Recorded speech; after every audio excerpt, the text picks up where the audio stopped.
ଆପଣଙ୍କୁ ବିଫଳତାର ଫର୍ଦ୍ଦ ହିସାବ ଦିଆଯିବ।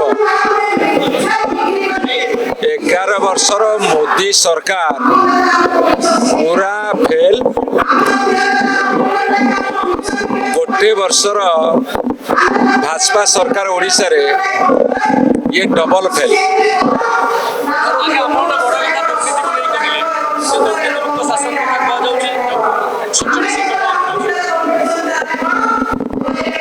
ୟାଙ୍କର ଯେମିତି ବୁଦ୍ଧଦେବ ପଚାରିଥିଲେ ଯେ ଯା ଘରେ କେହି ମରିନଥିବେ ସୋରିଷ ମୁଠାଏ ଆଣ। ବର୍ତ୍ତମାନ ଓଡ଼ିଶାରେ